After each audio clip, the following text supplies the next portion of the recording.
Hi guys, you are watching pharmacy Taiyab official YouTube channel and I am pharmacist Taiyab. तो आज हम जिस series में देख रहे हैं ये डायबिटिक मैनेजमेंट सीरीज है, यानी शुगर को किस तरह कंट्रोल किया जा सकता है। उम्मीद है आपने दो वीडियोस देख ली होंगी। पहली वीडियो में हमने पढ़ा शुगर क्या था, दूसरी में देखा कि ब्लड शुगर लेवल क्या होता है, कौन सा टेस्ट चाहिए। आज हम पढ़ने जा रहे हैं जी कि आपके जो मेजर शुगर की टाइप्स कितनी है और रियल लाइफ सिनेरियो की बात करूंगा। जैसे नंबर एक, जो नए नए डायग्नोज हुए पेशेंट है वो क्या करें। नंबर दो, जो ऐसे पेशेंट जो अपनी दवाई रेगुलर नहीं लेते उनके बारे में बात करेंगे। ऐसे पेशेंट जो इंसुलिन ले रहे हैं लेकिन अनकंट्रोल है उनकी शुगर। ऐसे पेशेंट की बात करेंगे जो रात को सोते हुए उनकी शुगर कम हुई थी। ऐसे पेशेंट की बात करेंगे जिनको शुगर की वजह से या उनके पाँव में इन्फेक्शन हो गया है जी। ऐसे शुगर के बारे में बात करेंगे जी ड्यूरिंग रमदान फास्टिंग के क्या शुगर का मरीज रोजा रख सकता है कि नहीं रख सकता, आज इस पे बात करेंगे। आए चलते हैं, स्टार्ट करते हैं। आज बात करते हैं जी सबसे पहले हम न्यूली डायग्नोज्ड पेशेंट, यानी जिन्हें अभी अभी पता चला है कि उनकी शुगर हो गई है, तो हम उनके बारे में बात करेंगे कि उनके अंदर एक शौक होगा, खौफ होगा और कन्फ्यूजन होगी। ये सब नॉर्मल हालतें हैं, परेशान होने की जरूरत नहीं है। अब आपको शुगर होने के बाद आपने कौन से काम करने हैं। स्टेप 1, पैनिक नहीं करना, यानी कि डायबिटीज आपकी जिंदगी को खत्म नहीं करती, बस एक चीज आपसे डिमांड करती है कि अपना लाइफस्टाइल चेंज कर ले। यानी जिंदगी खत्म करने वाली ये बीमारी नहीं है, जिंदगी अल्लाह के पास है, लेकिन लाइफस्टाइल को चेंज करना पड़ेगा। आपकी खाने की आदत को चेंज करना पड़ेगा। आपको जो है वो बार बार खाने को चेंज करना पड़ेगा कि बार बार आप खा नहीं सकते, आप हर चीज केयर करके लाइफस्टाइल चेंज करना पड़ेगा। दूसरा, अपनी टाइप को समझें। जैसे मैं पहले हिस्से के अंदर इस सीरीज के पढ़ा के आ चुका हूं कि टाइप 1 टाइप 2 में क्या फर्क है। इसी तरह दूसरा स्टेप क्या है, जिनको नई शुगर हुई है कि वो समझे कि हमारी टाइप 1 है, टाइप 2 है, ये गेस्टेशनल डायबिटीज है। उनको तीनों तरह की जो डायबिटीज है इनका इलाज अलग अलग है और इनकी एहतियातें अलग अलग है, इनकी अलामतें अलग अलग है। नंबर 3, शुगर मॉनिटरिंग स्टार्ट कर दें। ग्लूकोमीटर लें, 1500 2000 का आ रहा है, कर रखें। फास्टिंग, यानी कि रात को चाहे रज के खा के सोएं, सुबह उठ के आप शुगर अपनी चेक करें। नंबर 2, खाने के 2 घंटे बाद अपनी शुगर चेक करें। चौथा स्टेप, अपनी जो डाइट है उसको सिंपल कर दे, यानी आपने चावल, रोटी, मिठाई इनको कम करना है। यानी जो सफेद चीजें, व्हाइट चीजें होती है ना, चावल, रोटी और मिठाई, इनको कम करना है। सब्जी, प्रोटीन और ब्राउन कार्ब उनको बढ़ा देना है। पांचवा स्टेप, मेडिकेशन रूल फॉलो करें, यानी आपको मेटफॉर्मिन दी जा रही, इंसुलिन दी जा रही, या आपका डॉक्टर जो भी आपको दवाई लिख रहा है उसकी डोज स्किप नहीं करनी। फिर नेक्स्ट स्टेप क्या है जी, अपनी फैमिली को इन्वॉल्व करें। अगर 10 बंदे आपसे पूछेंगे आपने मेडिसिन ली है या नहीं ली, तो आपकी जो है वो महीने के बाद या 15 दिन के बाद या हफ्ते के बाद एक भी डोज स्किप हुई नहीं होगी। हजारों लोग ऐसे हैं जो नॉर्मल जिंदगी गुजार रहे हैं डायबिटीज पेशेंट होने के बावजूद, तो आप भी नॉर्मल जिंदगी गुजार सकते हैं इन 6 स्टेप को फॉलो करके। नेक्स्ट बात करते हैं उन पेशेंट की जी जो अपनी मेडिसिन रेगुलर नहीं लेते, उनके साथ क्या करना चाहिए, क्या उनका बंदोबस्त करना चाहिए। अगर आप डायबिटिक हैं, यानी आपको शुगर है और दवाई टाइम पर नहीं ले रहे, तो इस वीडियो को स्किप नहीं करना, ये आपके लिए बनाई गई है। दवाई स्किप करने से क्या होता है, नंबर 1, शुगर कभी हाई कभी लो, यानी unstable control. Number 2, heart, kidney और आईज, यानी दिल, गुर्दा और आंख की बीमारियों में आप मुब्तला हो सकते हैं अगर आप अपनी डोज स्किप कर रहे हैं। HbA1c हमेशा ही हाई आएगा। जब आप कभी दवाई ले रहे हैं कभी नहीं ले रहे, 3 महीने के बाद जो टेस्ट कराएंगे वो HbA1c आपका टेस्ट हाई आएगा। HbA1c क्या पिछली वीडियो में पढ़ा के आ चुका हूँ, 3 महीने का टेस्ट। इंसुलिन की जरूरत जल्दी पड़ सकती है आपके अंदर अगर आप अपनी दवाइयां रेगुलर नहीं ले रहे। अब सबसे ज्यादा आप मेरे से क्या एक्सपेक्ट कर रहे होंगे या आपके एक्सक्यूजेज क्या होंगे जी। आप कहते होंगे जी सर हम भूल जाते हैं दवाइयां लेना, थोड़ा थोड़ा मैं ठीक हो रहा हूँ इसलिए दवाइयां कम कर दी हैं, या मुझे साइड इफेक्ट आ रहा है। लेकिन सच्चाई ये नहीं है। डायबिटीज की दवाई रूटीन का हिस्सा होती है, मूड का हिस्सा नहीं कि आज मूड आपका सही है तो दवाई ले ले, आज आपका मूड सही नहीं तो दवाई ना ले। आपका शुगर हर रोज बदल रहा है, हर सुबह हर शाम आपका शुगर का लेवल बदल रहा है, और आप दवाई स्किप करते रहेंगे तो क्या होगा, आपका लीवर और पैनक्रियाज फौरन रिएक्ट करेंगे और आपकी शुगर को बहुत ज्यादा खतरा तक बढ़ा या कम कर देंगे, आपकी शुगर को डेंजरस जोन में लेके चले जाएंगे। तो प्यारे भाइयों और बहनों, सादा हल क्या है आपके लिए, अपना मोबाइल का अलार्म लगाएं दवाई लेने के वक्त का, दवाई को डाइनिंग टेबल पर रखें, अगर खाली पेट लेनी है तो जहाँ टूथब्रश रखे हैं उसके पास आप एक डब्बी दवाई की रख दें। अपनी फैमिली को अपनी रूटीन बताएं, और अगर आपको साइड इफेक्ट वो एक्सक्यूजेज के अंदर पढ़ाया आ रहे हैं तो डॉक्टर से मशवरा करें। डॉक्टर आपको, फार्मासिस्ट आपको बताएगा जी ये मसला इस वजह से, इस दवाई की वजह से है भी या नहीं। हो सकता है ना आपकी कोई रूटीन गलत है। लेट्स सपोज आपने एक्सरसाइज सुबह करनी है, आप रात को कर रहे हैं, आपने कोई चीज नहीं खानी, मिठाई नहीं खानी, फिर भी थोड़ा सा सुनते रसूल समझते हुए मीठा खा रहे हैं, तो खुदारा साइड इफेक्ट अपने आप तक ना रखें, फार्मासिस्ट और फिजिशियन पे छोड़ दें कि वो आपको बताएं कि ये इसी दवाई के साइड इफेक्ट है या आपके कोई और जो है वो नतीजा है किसी और काम का। आप अपनी लाइफ कंट्रोल कर सकते हैं, बस दवाई को सीरियस लेना आज से शुरू कर दें। आगे चलते हैं जी। Patient using insulin but sugar uncontrolled, के ऐसे मरीज जो इंसुलिन तो ले रहे हैं लेकिन फिर भी शुगर अनकंट्रोल है। आज इनके बारे में भी बात कर लेते हैं। पहली वजह क्या हो सकती है जी? रॉन्ग डोज, कि आप डोज ही गलत ले रहे हैं, यानी इंसुलिन की डोज वक्त के साथ एडजस्ट होती रहती है। अगर शुगर हमेशा हाई हो तो डोज टाइट्रेशन की जरूरत होती है। डॉक्टर के बगैर डोज कभी भी चेंज मत करें, फार्मासिस्ट के बगैर डोज चेंज मत करें। अगर आपकी डोज बहुत ज्यादा बढ़ रही है तो खुद ही नहीं, ये नहीं आपको डॉक्टर ने कहा हुआ जी आप 12 पॉइंट सुबह और 24 रात लगाएं, आप 24 को 36 कर दे, 12 को 18 कर दें। अगर हाई हो रही है आपकी शुगर या कम हो रही है तो खुद से उसको ऊपर नीचे ना करें। अगर आप रॉन्ग डोज करेंगे तो आपकी शुगर फिर कभी कंट्रोल नहीं होगी। नंबर 2 वजह आपके शुगर ना कंट्रोल रहने के बावजूद इंसुलिन लगा रहे हैं लेकिन शुगर कंट्रोल नहीं। उसकी दूसरी वजह इंजेक्शन टेक्निक गलत है आपकी, यानी जो नीडल है पूरी इंसल्ट नहीं होती, इंजेक्शन मसल में लग जाता है और एक ही जगह पे आप बार बार लगा के वहां पे लंप बना देते हैं, यानी इंसुलिन आगे अब्सॉर्ब ही नहीं होती। तो हमेशा अपनी जगह चेंज करते रहें। जैसे आपको बताया गया है नीडल का सही तरीका इसी चैनल पे वीडियो मौजूद है, उसको देखिए कि नीडल का किस तरह प्रिक करके आपने कैसी इंसुलिन लगानी है। तीसरी वजह जी टाइमिंग रॉन्ग है आपकी, यानी कि मील से बहुत दूर या बहुत बाद इंसुलिन लगाते हैं। सोचो, इंसुलिन की भी टाइप्स आपको पढ़ाऊंगा आगे। अगर आपके रैपिड एक्टिंग इंसुलिन है, यानी जिसने फौरन चुटकियों में काम करना है, तो अगर आप खाने से बहुत पहले या बहुत बाद ले रहे हैं वो कंट्रोल करेगी? वो नहीं करेगी कंट्रोल। तो डॉक्टर ने, फार्मासिस्ट ने आपको कहा है कि खाने से 5 मिनट पहले लगाएं, तो खाने से 5 मिनट पहले लगाएं ना भाई। अगर खाना तैयार हो रहा है तो इतनी इमरजेंसी क्या है कि इंसुलिन लगा लूं मैं?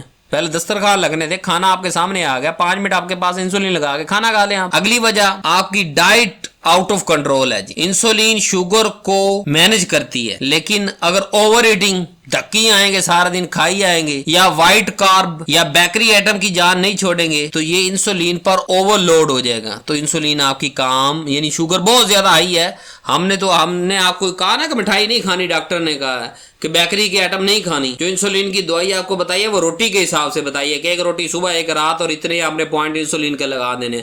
अगर साथ में आप मिठाइयां भी खा रहे हैं जी, दूसरी अपनी याशियां भी कर रहे हैं, तो फिर वो शुगर आपकी कंट्रोल नहीं रह सकती। मैंने क्या कहा वीडियो की शुरू में कि लाइफ खत्म नहीं होती शुगर से, लेकिन लाइफस्टाइल को जरूर आपको चेंज करना पड़ेगा। 5वीं रीजन कि आप इंसुलिन ही खराब इस्तेमाल कर रहे हैं। जैसे गर्मी के अंदर आपकी इंसुलिन पड़ी रही है बारी के अंदर जी, आपने उसे कभी जमा दिया, कभी अनफ्रीज कर दिया, कभी फ्रीज कर दिया, या शुगर जो है फ्रिज के बहुत आगे करके आपने रखा हुआ है जी, तो इंसुलिन का इफेक्ट खत्म हो जाता है। 6ठी रीजन जी मिसिंग अदर मेडिसिन, कि बाज दफा इंसुलिन के साथ आपको कोई छोटी मोटी गोली लिख के दी जाएगी, चाहे वो मेटफॉर्मिन की हो जाए, चाहे वो DPP-4 क्लास की हो, चाहे वो SGLT2 क्लास की हो, चाहे वो GLP-1 क्लास की हो। तो इंसुलिन के साथ जो छोटी मोटी गोली लिख के दी जा रही है, खुदारा उस गोली को भी तो लेना।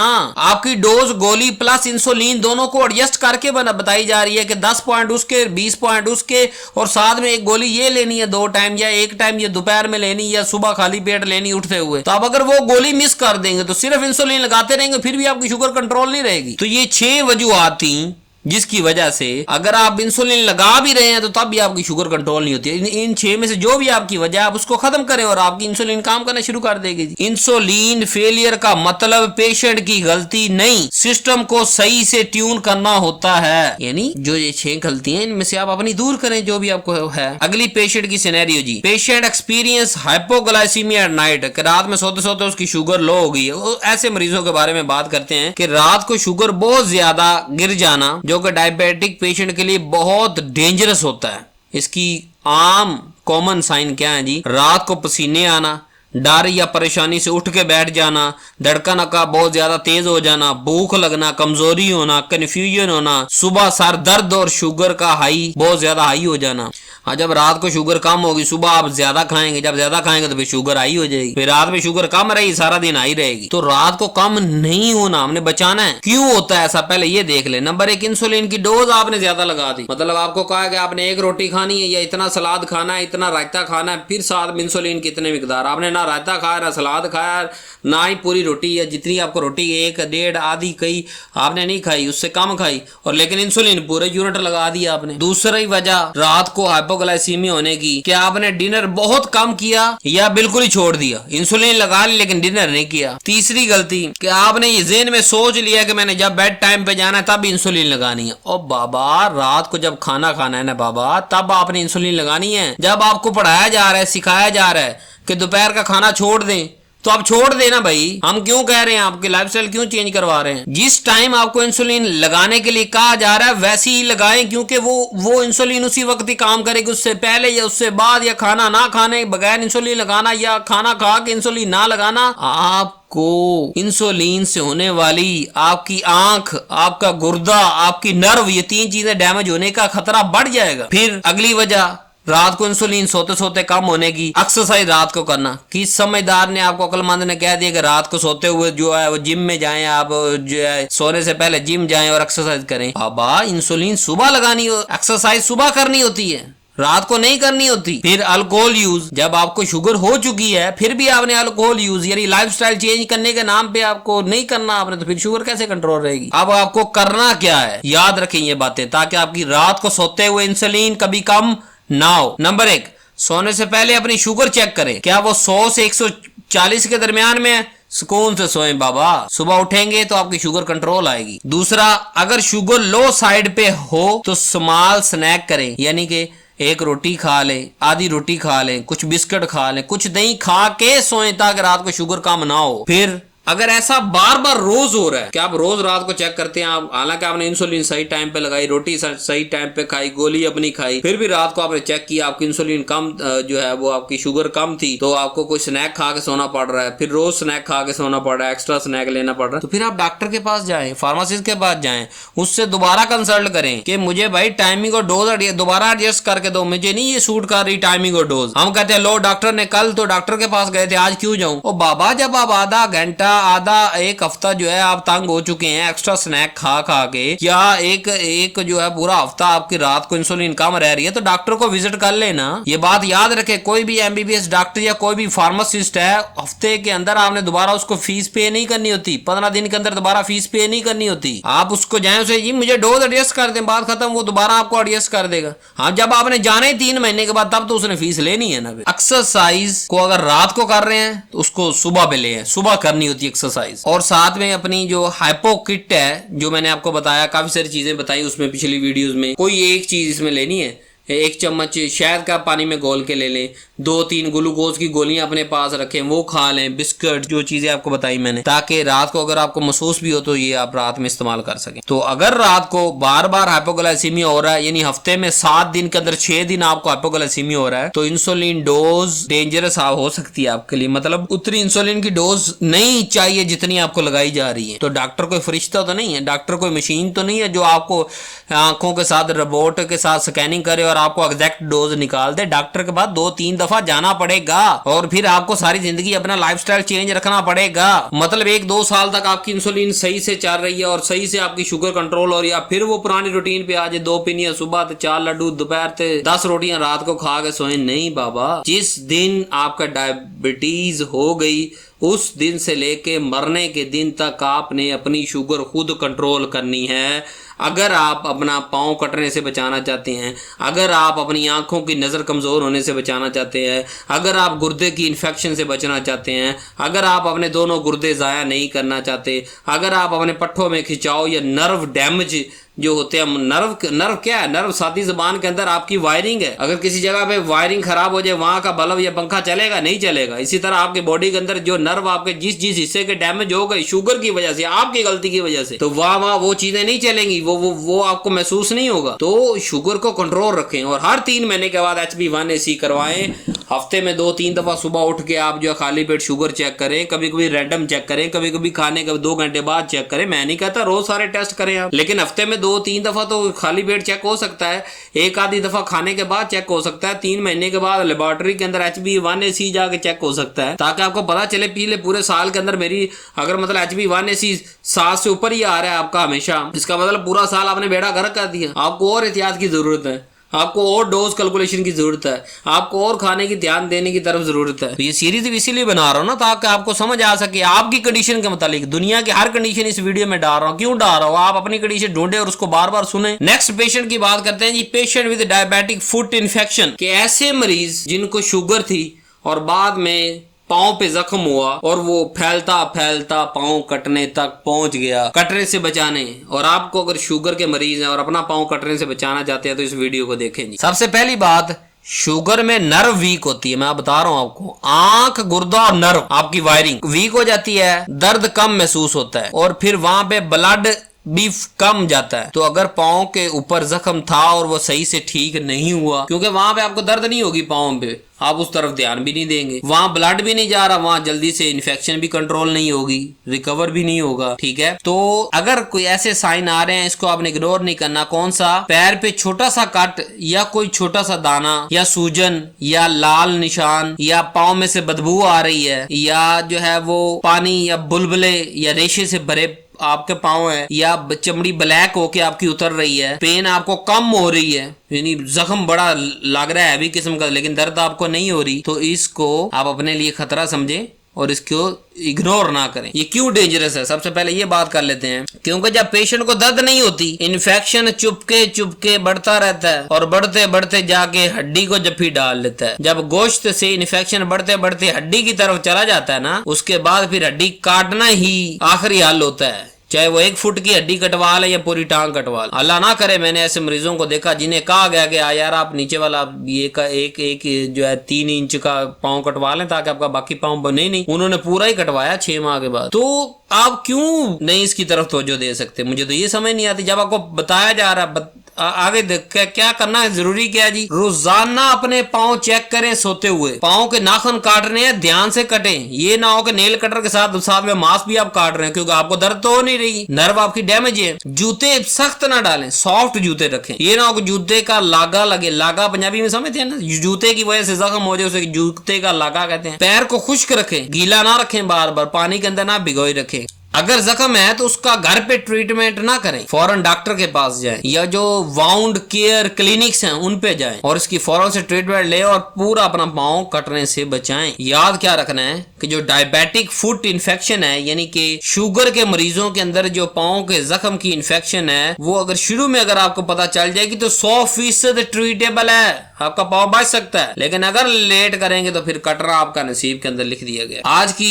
आखिरी पेशेंट की एक लाइव सिनेरियो की बात करता हूं, उसके बाद ये वीडियो खत्म करेंगे। Diabetic patient during Ramzan fasting. क्या शुगर का मरीज रोजा रख सकता है? तो मुबारक हो आपको, रख सकते हैं। लेकिन कैसे? जो बातें अभी तक पढ़ाई है वो सारी पे अमल करना पड़ेगा। 3 वीडियोस में आपको पढ़ा के आ चुका हूं। अगर आपकी जिंदगी 10 साल 15 साल 20 साल 25 साल 100 साल पीछे पड़ी हुई है, तो आप उन 100 साल के अंदर आने वाले रमजानों में 100 के 100 रोजे आप रख सकते हैं, पूरे के पूरे हर साल। लेकिन कैसे? लाइफस्टाइल चेंज करके। आए जरा डिटेल के साथ देखते हैं कि रमजान में रोजा रख सकते हैं कि नहीं रख सकते जी। तो आज हम बात कर रहे हैं जी डायबिटिक पेशेंट के लिए रमजान फास्टिंग के रोजे में खाली पेट रह सकता है कि नहीं रह सकता, मुमकिन भी है या नहीं। रोजा रखना मुमकिन है आप लोगों के लिए, लेकिन सही प्लानिंग की जरूरत है आपको। स्टेप 1, पहला क्या करना है जी? रोजा शुरू करने से पहले चेकअप करवाएं, डॉक्टर से कंफर्म करें कि आप फास्टिंग के लिए मेडिकल फिट हैं कि नहीं। अपने डॉक्टर से पूछे ना, वो आपको बताएगा कि आपने रोजा रखना है कि नहीं रखना। क्यों?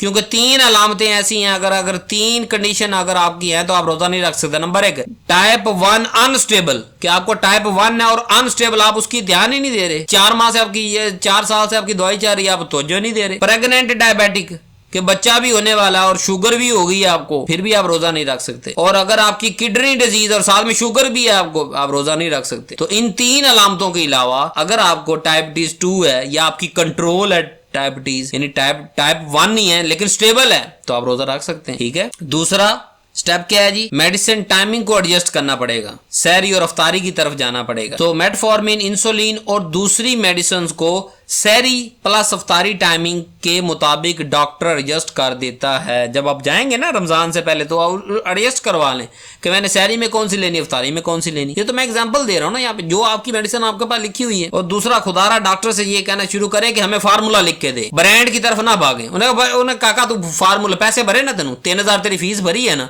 फार्मूला लिख के दे, जेडी मर्जी कंपनी दे ले ला। अगर मेरी औकात 10 लाख रुपए की एक गोली लैन दी, मैं 10 लाख दी लवांगा। अगर मेरी औकात 10 रुपए दी है तो मैं 10 रुपए की गोली लवांगा ना। मैं इसलिए या मेटफॉर्मिन कह रहा हूँ या इंसुलिन कह रहा हूँ, किसी ब्रांड को प्रमोट नहीं कर रहा। खुद से डोज चेंज बिल्कुल भी ना करें, आप अपने डॉक्टर से एडजस्ट करवाएं कि सहरी अफ्तारी में कौन कौन सी चीजें क्या क्या लेनी है। तीसरा स्टेप, हाइपोग्लाइसीमिया से बचने का क्या तरीका है जी। शुगर अगर रात सोते हुए आपकी कम हो सकती है तो रोजे के दरमियान भी तो आपकी कम हो सकती है। रोजे के दरमियान शुगर बहुत लो हो सकती है, तो क्या करें। जैसे इसकी अलामतें क्या होंगी। नंबर 1, पसीना आना, जिस्म में लर्जिश, कांपने लगना, चक्कर आना, भूख का लगना, कंफ्यूजन। ऐसी सूरत में रोजा तुरंत तोड़ देना फर्ज है। मैं को फतवा नहीं लगा रहा, डॉक्टरी लिहाज से बता रहा हूँ कि इन हालतों के अंदर अगर आपकी ये हो रही है रोजे के दरमियान, पसीना बहुत ज्यादा आ रहा है, जिस्म कांप रहा है, चक्कर आ रहे हैं, भूख लग रही, कंफ्यूजन हो रही है, तो इसका मतलब आपका शुगर लेवल बहुत ज्यादा डाउन स्पीक हो गया है और आपको आपकी मौत वाक़या हो सकती है अगर आपने अगले 8-9 घंटे रोजा रखना है। तो एज ए डॉक्टरी लिहाज से मैं आपको बता रहा हूँ कि आप रोजा फौरन से उसको ब्रेक लें रोजे से, और क्योंकि पहले हेल्थ है, बाकी सारा कुछ बाद में, ठीक है। बाकी फतवा उलमा इकराम पे छोड़ते हैं। अच्छा जी, चौथा स्टेप, सहरी का सही तरीका क्या है, सही मील यानी खुराक क्या है। आपने सहरी के अंदर प्रोटीन लेनी है, कम्प्लेक्स कार्ब दाल खानी है, अंडे खाने हैं, ब्राउन रोटी खानी है, बेकरी से बचना है, मैदे वाली चीज से बचना है। स्टेप 5 क्या है जी, इफ्तार सिंपल करना है। सहरी ठोक बजा के प्रोटीन भी लेनी, कम्प्लेक्स कार्ब भी, दाल, अंडा, ब्राउन रोटी, लेकिन इफ्तार सादा रखें। 1 से 2 खजूरें खाएं, पानी खाएं और एक बैलेंस सा मील खाएं। ये नहीं पकौड़े समोसे तिक्के ऑयली आइटम, ये जैसे पकौड़े समोसे तिक्के ऑयली आइटम खाएंगे फौरन से शुगर आपकी कहां से कहां पहुंच जाएगी। या मिठाई खाएंगे या जो है वो रशियन सैलेड और जो है अमेरिकन सैलेड और जो है जापानी सैलेड और चाइना सैलेड खाएंगे तो फिर नहीं चलेगा आपका, फिर रोजा आप अगले दिन का नहीं रख सकते। सो सहरी में प्रोटीन और कम्प्लेक्स कार्ब दाल, अंडा, ब्राउन रोटी प्लस प्रोटीन, और अफ्तारी 1 से 2 खजूरें, पानी और बैलेंस खुराक खानी है। आपने तेल से तली कोई चीज नहीं खानी। सो याद क्या रखना है कि फास्टिंग रोजे के दौरान डायबिटिक पेशेंट के लिए पॉसिबल है कि आप रोजा रख सकते हैं। बस क्या करना है, मॉनिटर करते रहना अपने आप को, सही दवा टाइमिंग और सेफ डिसीजन आपने लेना जरूरी है। मतलब आपने अब रोजा रख लिया तो ये नहीं है, मतलब जैसे आपको बताया हाइपोग्लाइसीमिया की सारी अलामतें आप में शो हो गई है तो आप कहने नहीं मैं तो अगला 5 घंटे रोजा रख के चलांगा जी। सो जहां आपको रोजा रखने की तरकीब दे रहा हूं वहां आपको दूसरा रास्ता भी बता रहा हूं कि सहरी इस तरह से लें, अफ्तारी इस तरह से लें, और अगर ये अलामतें आए तो रोजा स्किप कर दें, दवाई टाइमिंगली लें, जो है वो ऑयली चीजें ना खाएं। सो पूरी बात को ले, ये ना हो कि आप कहेंगे जी आप डॉक्टर साहब ने तो कह दिया था जी रोजा रखना था, बस मैं रखांगा मैं निभाऊंगा। सो अक्लमंदी के साथ, सोच और फहम और फरासत के साथ आपके लिए ये चीजें रिकॉर्ड की जा रही है। एक एक लफ्ज, एक एक जो है वो पॉइंट आपके लिए सोच और फहम और फरासत से आ रहा। So thank you very much. ये वो चंद सिनेरियो थे आपके लाइफ के जिसके अंदर आपको पता होना जरूरी है। इनमें से किसी एक का आप शिकार हो सकता है। अगर आप शुगर के मरीज हैं तो आप अपने हिसाब से अपनी रूटीन सेट कर। So thank you very much, love you so much. Video like करें, शेयर करें। अल्लाह हाफिज।